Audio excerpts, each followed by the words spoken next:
Bada boom, bada bang, bada bop. We are back today with a 100-mile review of the Nike Vomero 18, one of the most popular daily trainers on the market right now. I'm gonna let you know my thoughts on it after some high mileage testing and how it has stood up to those miles. Now, if you are looking for a new daily shoe or a race shoe or a max cushion shoe, you gotta make sure you're on the Supwell app.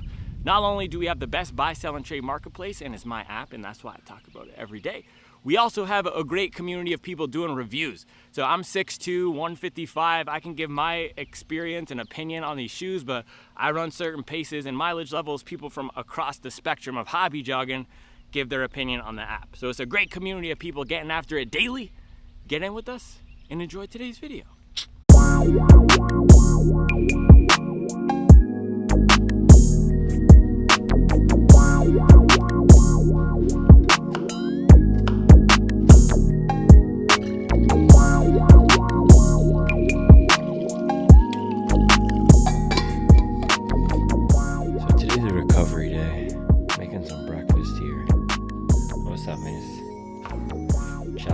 Strawberries for the squad. Day 4 with the Garmin. Told me to rest again today. What's up? This is a book that my buddy gave me. I know, I looked at it last night. Sweet.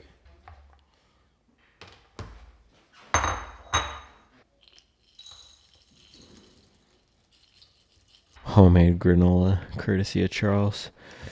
There's some cinnamon, of course, on the oats, and then we have cashews. Looks like there's pistachios in here, too. Dried cranberries. This stuff is fire. Put some banana in here as well.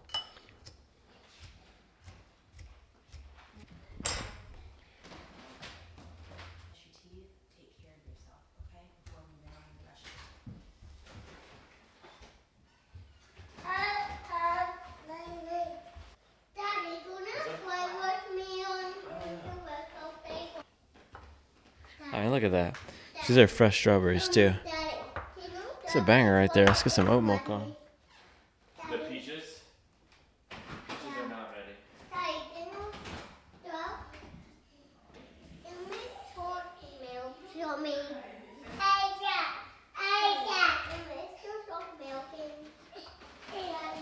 Is the milk frothing? Yeah, I know you're hungry. It's coming. Daddy, I want the present. Oh, sorry. You want a strawberry? Yeah. What is these stories called? Those are the Ralph stories. The Ralph stories? Can I read these stories right now, Daddy? Well, we read the Mouse on the Motorcycle. Can you read this one down now? How is it? Yeah.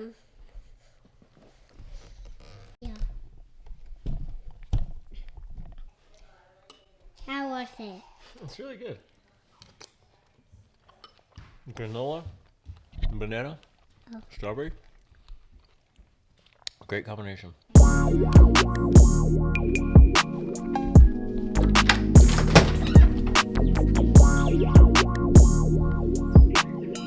So it is Wednesday today. This is a recovery day today. It's nice to have another recovery day. I haven't had a workout in 3 days. I did my long run on Sunday, and then Monday I got some nice steady mileage in down at 620 pace.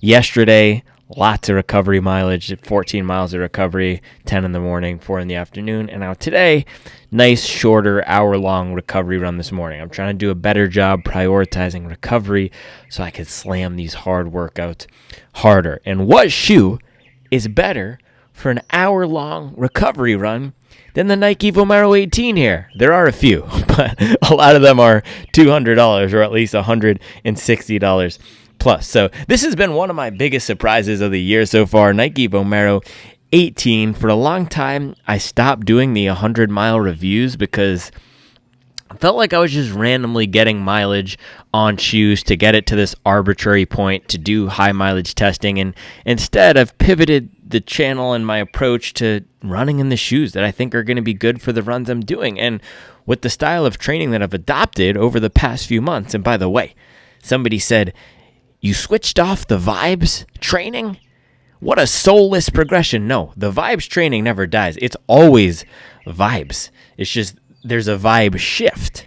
That's the thing. You shift the vibes. Whereas before, in previous periods, I was doing more marathon style training, tempo runs, which I'm getting back to now. Over the past few months, basically all of 2025 until the last week, I've been doing polarized training, extreme training, 400-meter repeats, 200-meter repeats, working on my faster paces with the thesis, the theory, the idea that improving my running economy, so how efficient I am at faster paces, will make me capable of training for a 2:30 marathon. That was the whole idea behind the style of training I've done. That was the whole idea behind the speed block in January and why I started touching back up on the 1 mile race pace and 5K race pace in April. So now I'm shifting back more to traditional marathon style training.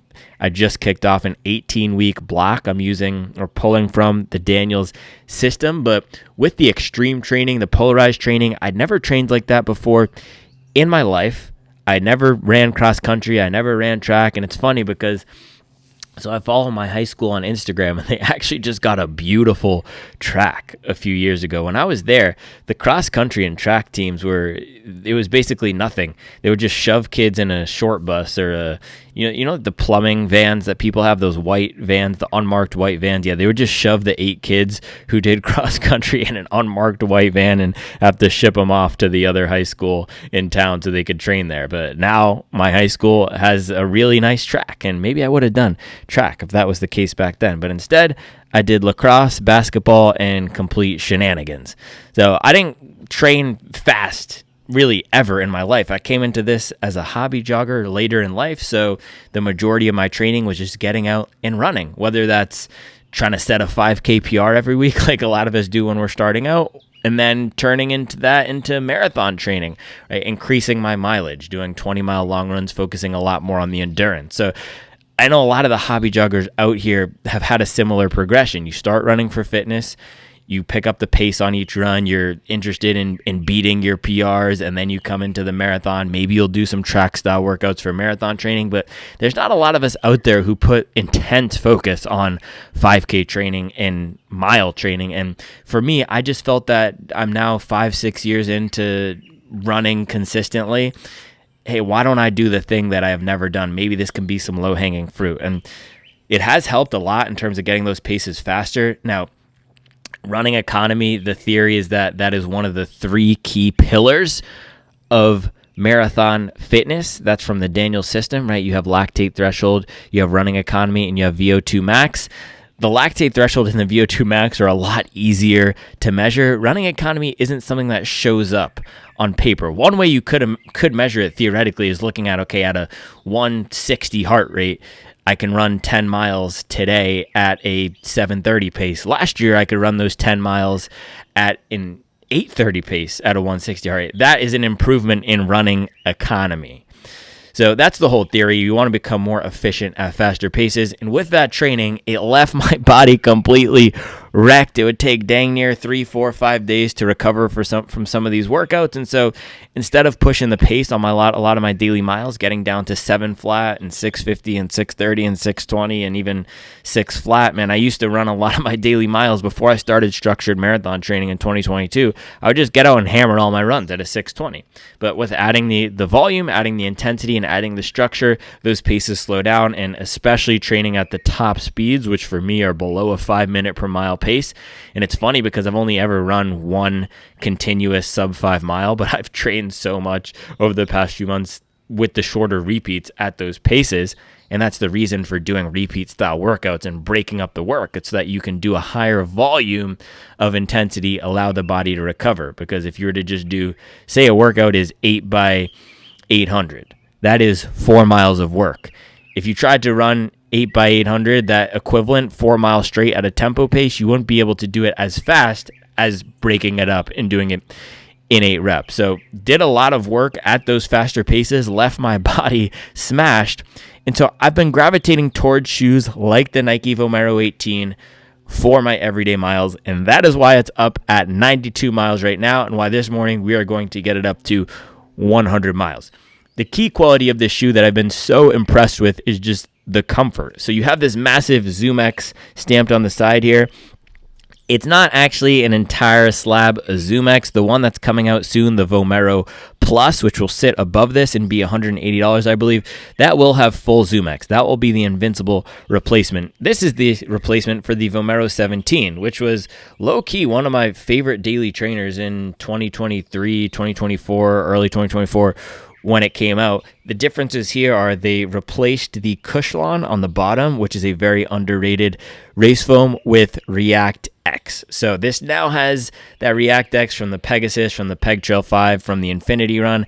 Not my favorite compound, but paired with the Zoom X, there's a really nice, soft, squishy step-in feel and a whole lot of comfort. And that is the key to this shoe: comfort, protection. If you look at the upper, there's lots of padding. This tongue is nice, thick, and padded, and it's forgiving. It's a decently wide base here. There's no pinching going on.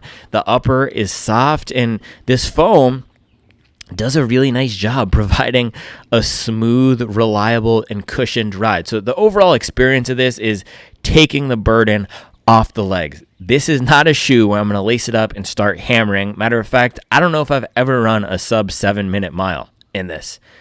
I think the majority of my miles, and I wish you could go look, maybe we'll do that on the Supwell app 2.0 once we start the tracking. I think that'll be a fun idea to be able to click into each shoe and to see how all your paces have been in that shoe.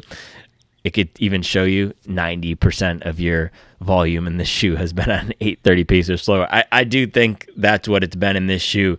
For me, this has been my recovery workhorse for any of those days where, I do a morning run and then my legs are trashed. Boom.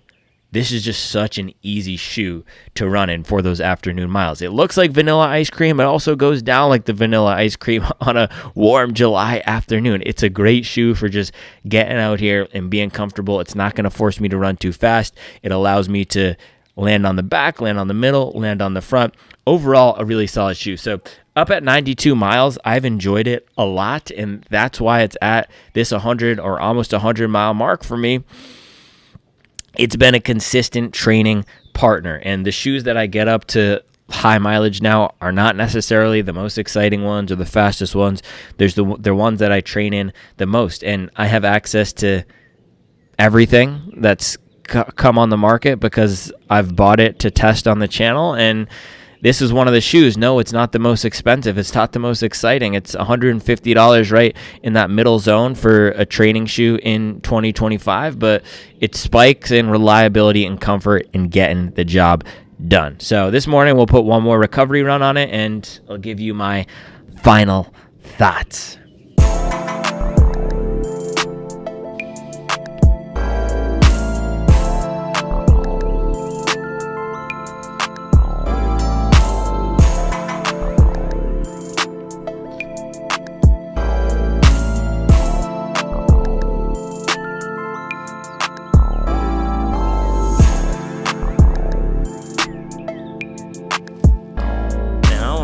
Any more time out here than I need to because the mosquitoes are just going crazy. Apparently you can get bats. Have you heard about this? Legitimate bats, the night creatures. You can get a bat box installed in your neighborhood, and then they're supposed to come out at night and just murk all the mosquitoes. It sounds like a good plan, and it's organic and healthy too, because you're not spraying pesticides around like the Mosquito Joes people do, which I'm kind of debating just getting them to come out here and whack everything. Yeah, it can be uncomfortable in the summertime with all the mosquitoes. But you know what's not uncomfortable? See what I did there? Nike Vomero 18.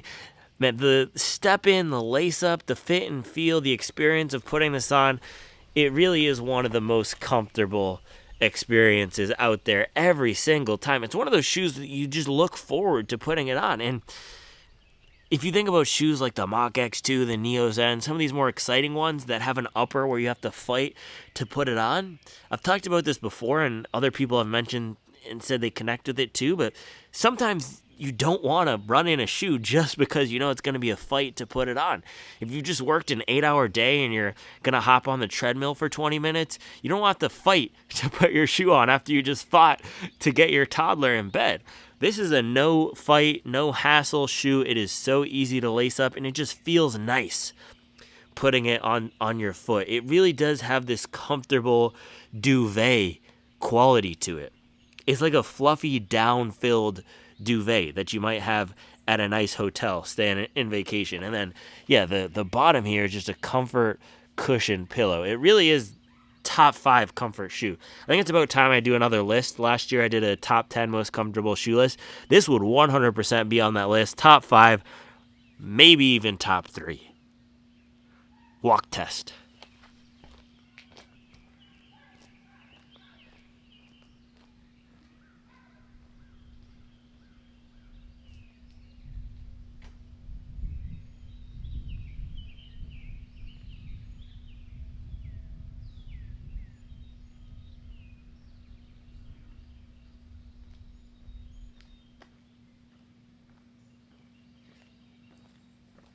Yeah, I mean, what more can I say, man? The walking in it, the upper, it is so comfortable.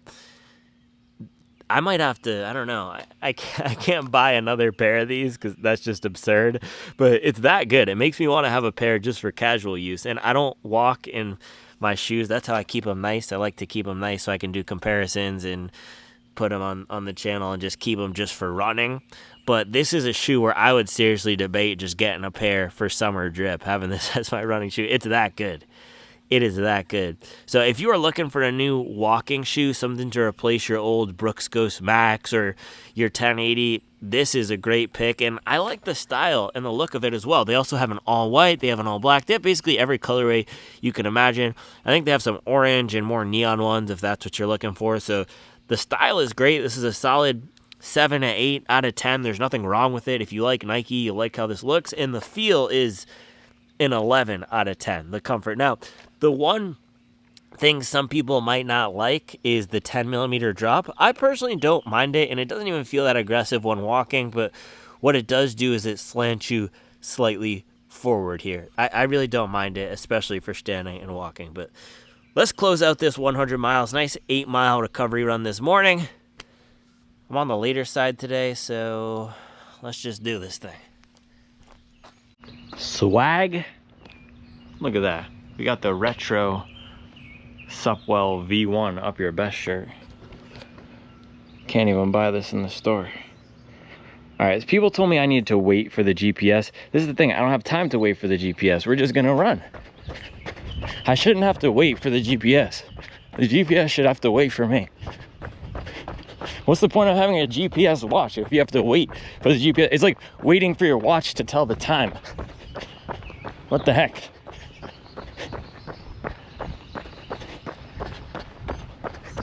I'm not so sure about this whole Garmin thing.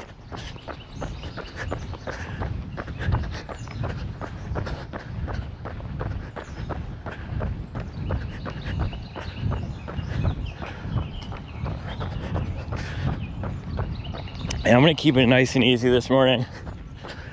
The recovery should feel recovery. So half a mile in here, 92.5 miles in on the shoe. And it just screams comfort. Everything about it is comfortable. The one area on the ride that might be a flag for some people is the forefoot. It's just because of the 10 millimeter drop, you're not getting the most cushion in the forefoot. And also with the React X foam not being a compound that holds up super well, I don't love going past an hour in the shoe. I think for some runners, if you want a max cushion feel and you land more up to the front of the platform or even middle, this isn't gonna feel the most stacked. It's max cushion in the back, but it's more ground feel up front. Some people might like that. It does allow for more control.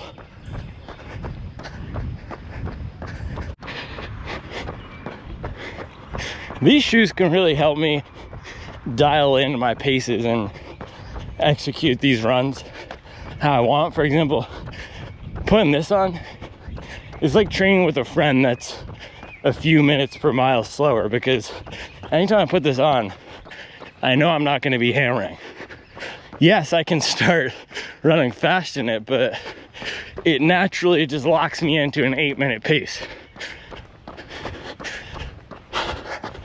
And then earlier in the week, when I was running around faster, I ran the Evo SL and the Cloud Boom Strike. And that's like training with a friend who's faster, forces you to keep up.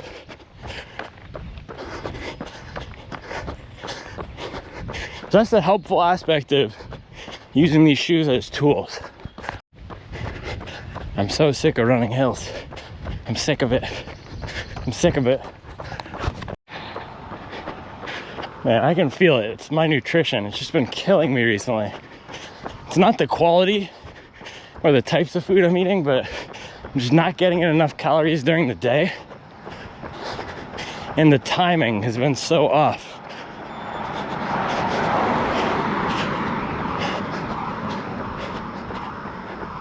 So I need to figure something out so I can get more food in during the day. What's been happening recently is I do my morning run, I film, I have one meal, probably 1,000 calories around 11 or noon, go back out again for the second run, and then 2,000 to 2,500 calories for dinner and second dinner. Because that's when I have time to refuel when the work has been done. And I might have 4 or 5 hours of Zoom calls. And it's just back to back to back to back. So I don't have time to be in the kitchen for 45 minutes chefing. And I'm waking up already at 5:50 to 6.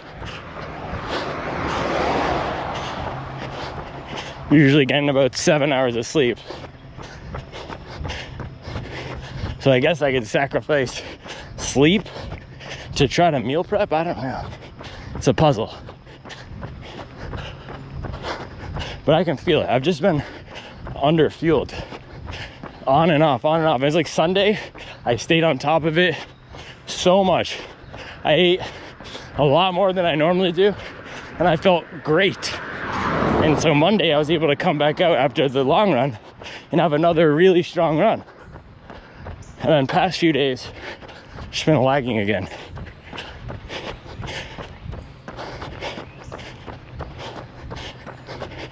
But we'll figure it out. That's the first step. Identify the weakness and then attack. And these are the things I really need to figure out that are gonna help me find the 7% to run a sub 230. It's not the workouts themselves. I know how to execute workouts. It's everything else around it.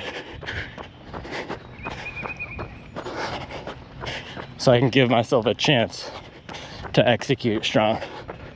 Because right now I can feel, if I show up tomorrow like this, there's not gonna be a good workout.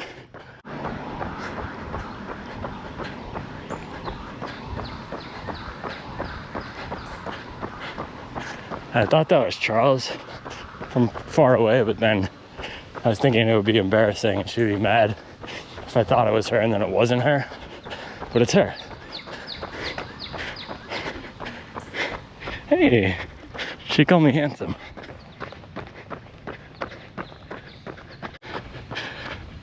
Whew, big hill again.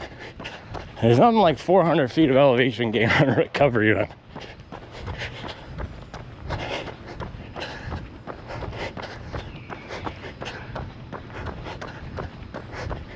But we keep plugging. It's like life. You don't choose when the hills come. You don't choose when the big work assignments come. You got to show up and execute. That's why I always talk about the non-negotiable system. There's nothing magic about 80 miles a week or 100 miles a week or 30 miles a week. It's just like there's nothing magical about a 40-hour work week. It's just a container for productivity.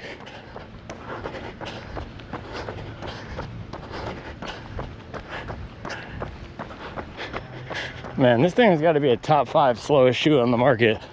No rocker, heavy, wants you to land on the back. Gosh dang. Would you look at that? Bang. Supwell. I think that's some summer merch. Testing. Man, that was That was pretty brutal. All right, let's, ooh, no. Save this thing. This is the tricky thing. What I liked about the Coros is that you could use the dial. Hold on. Yeah, this watch is just harder to operate. What I liked about the Coros is that it had the dial right here. You could operate it with one hand or one finger. With this one, you need two fingers. You need to go down and then save. Perceived effort. Honestly, I would say that was somewhat hard, even though that was a recovery run. How did I feel? Weak.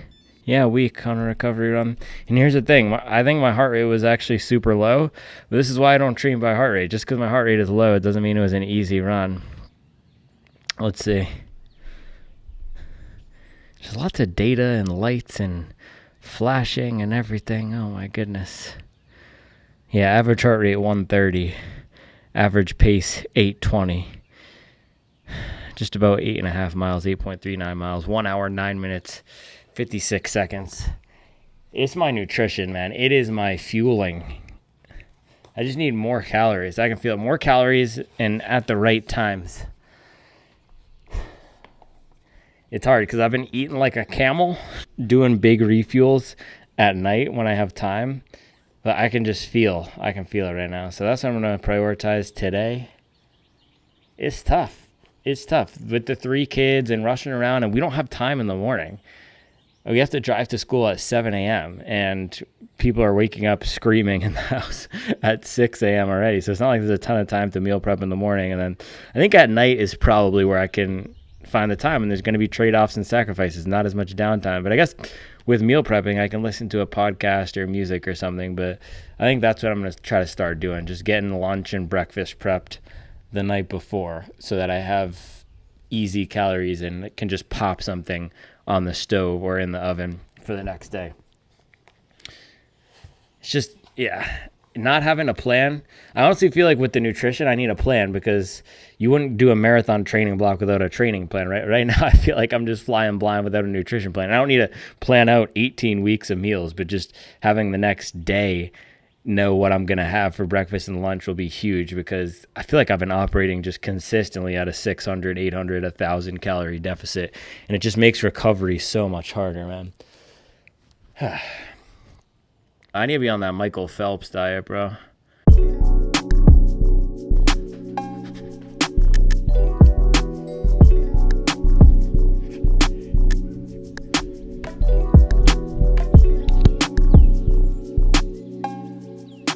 Start calorie tracking instead of mileage tracking again.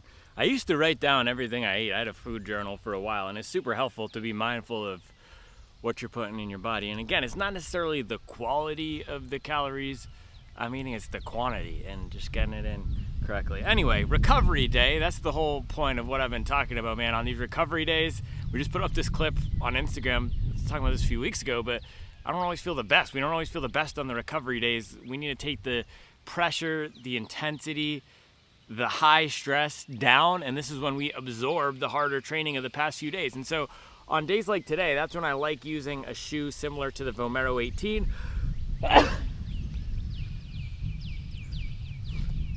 Bless me.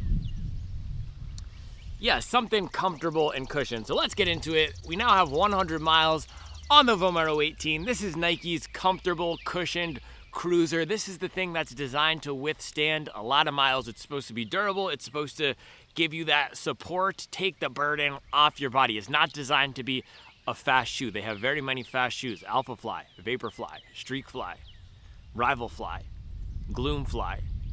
This is not a fly shoe. It is, as a matter of fact, one of the slowest shoes out there. As I was saying, as we were coasting back in here, there's no bite to it. There is no aggression, and there's 3 key elements to it that really just make it great for being comfortable and relaxed, but terrible for speed. First is the weight. You get a lot of foam and cushion. Second, it really wants you to land towards the back of the platform. It doesn't necessarily force you to do that, but it's designed more for landing to the back. If you just look at how much cushion you have in the back versus the front, it's more of a heel striker shoe to midfoot striker shoe. It's not designed for you to be putting a lot of power down through the forefoot. And then of course the padding on the upper is going to add to the weight, but the geometry of it as well. There's not a huge forefoot rocker. There's not a huge rear rocker. It's more of that classic triangle shape where you get a bunch of stack in the back not so much in the front. So what I've loved this shoe for over the first 100 miles is exactly runs like this morning where I just want to get out here and cruise. The downside is some days I do want more assistance on a run like today where I'm just not feeling that great. It is nice sometimes to have something that helps you tick them over, and the Mizuno Neo Vista would be a great comparison to this for that exact purpose. That thing is now, you can get it for 140 or 126 with our Running Warehouse discount code. It's lighter than this, so right off the bat that gives you more assistance because it's not going to be as hard to turn it over. It has a bigger rocker and the foam is slightly bouncier than what's in this. There's not a lot of bounce in it, but the impact absorption is great, and for any of the days where you're feeling beat up, if you're feeling creaky or achy, it is a very supportive shoe. So let's go through those 3 questions that we always answer. First, how does this do versus its intended purpose? Now, 100 miles in, I can confidently say this is a really solid everyday running shoe if you are looking for comfort. Now, where this might fall down versus being a workhorse daily trainer is it really does not have range. Now, I know people always bring up Conor Mantz ran a 22-mile long run. I don't give a gosh dang what Conor Mantz did. You know what I just heard recently? I actually saw this on Instagram. The Marathon Handbook Instagram posted this. They did this cool analysis, or I think another brand did this cool analysis of all the shoes that people wore on the Boston Marathon. They dug through a ton of pictures to find the fastest finisher in a non-plated shoe. And it was this guy, I'm forgetting his name, I think it was Scott something. He ran a 2:43 in a pair of Atmos, Topo Atmos. And there's other people who run sub 3s in Crocs. So you can run a sub 3 in anything. You can run a sub 5 mile in anything if you have the leg strength for it. Is it going to be the most desirable? No. You can get a Ford F-150 and try to take it to the track, but is it going to perform as good as a Camaro? Of course not. So that's the whole thing with these shoes. What are they designed to do versus what can you force them to do? You can force this to do anything, but it's not going to feel the best, especially compared to all those other options I just named in the Nike lineup. Even the Pegasus, just having the lighter weight, is going to be better than this in terms of picking up the pace. So for doing strides, for any sort of pace pickup, absolutely not. This is the mileage shoe. This is the distance shoe. If you want something for training longer runs up to an hour, this is going to be great. Anything 30 minutes, 40 minutes, and then of course walking and casual use, that's where this knocks it out of the park. So if we're thinking about the versatility of an everyday sneaker, this is great. If you are coming from a Nike Kill Shot, or if you are coming from a pair of Jordans or a pair of Converse or Adidas Samba, any of the popular lifestyle shoes of the moment. I only get a refresher course when I go back up to New York for my day job and I see what are people wearing. I know the Samba and the Campus and the Gazelle, and also now the super barefoot shoes are getting popular. Bad Bunny did a collaboration with Adidas. The Skeeters are out. But yeah, if you're used to a normal lifestyle shoe, this is going to be so much more comfortable for walking, for standing, for spending long hours on feet, and I can say this is one of the best shoes for that purpose. I'll put it up there with the Bondis and the Nimby and the Cliftons and the Ghost Maxes of the world. It is really an excellent shoe for that, but compared to other daily trainers like a Nova Blast, and this is where we get into the second question, how does it compare to the other shoes in the category? That's where this is just gonna fall down. It's not a fast shoe at all. I don't think I can emphasize that enough or over exaggerate when it comes to that point. One of the slowest shoes on the market. Again, you can come out here and try to run fast in it. It's just not going to be enjoyable. And one of the things that makes this shoe so great, this is the thing, trade-offs, right? One of the things that makes it so great is the same thing that makes it not so great, and that's the React X foam. It might be the least bouncy foam on the market, the worst energy returning foam on the market, at least in this variant of it here. Same thing in the Pegasus. It just does not give back any juice. It's even worse than the old Cushlon. The Cushlon and the Zoom Structure 25 has more bounce than this. So not a bouncy shoe. If you are seeking speed in a versatile everyday shoe for $150, Adidas Evo SL. And you can now find that shoe everywhere. It's available at your local store. It's available online. It's available through my Running Warehouse link to support the channel, but they don't have the supply issue, or not even issue. They don't have the forced supply constraints anymore. So not a fast shoe. If you're looking for range, if you're looking for speed, I would go Evo SL. If you want more versatility, there's lots of great options for that. Nova Blast 5 is still my top pick if you want something that is going to be more comfortable and cushioned, not as aggressive as an Evo SL, and then not as heavy as this. So that's really the one downside to this. Now, question number 3, how does this compare to everything else on the market? It's a good deal. $150 for a cushioned, comfortable cruiser that's going to allow you to get out there, build mileage, have an hour-long run that feels enjoyable, that's a great option. They could have priced this at $160, and now with their new tiered system, they're gonna have the Vomero Plus at $180, and that's gonna be going up against the Mag Maxes of the world and the Super Blasts of the world. And I think at this point, people have started to understand what this is. This is very much not the Mag Max competitor. And again, if you are looking for that mileage shoe that has more capability to go over an hour long for your everyday miles or for your long runs, I would go for the Mag Max. So who should buy this shoe? If you want an everyday shoe that is the most comfortable out there and you like Nike, bada boom, bada bang. If you want something that's gonna be great for recovery miles, get this. If you do not want a heavy shoe, do not get this. If you want a lot of cushion in the forefoot, do not get this. If you want something that feels more modern and exciting, do not get this. Even the Nimbus feels more modern and exciting than this with the rocker and more of the speed assistance. Then of course you have shoes like the Evo, which I mentioned, and the Mizuno Neo Zen, which has a very exciting, soft, bouncy new foam. So this very much feels like a traditional max cushion cruiser shoe. It undercuts those other shoes by $10 to even $20 now. A lot of them, like the Bondi, are going up to $170. I prefer the Bondi for longer runs. I did a 20-mile long run in that thing, and it was great. This one, though, for anything an hour and below, if you just want to get out here and move the legs, is a great choice. So I'm happy Nike has another good daily trainer. It's been a drought when it comes to Nike daily trainers, and this one switched the narrative. So I'm excited to see what they do with the Vomero Plus. The Vomero Premium is coming as well.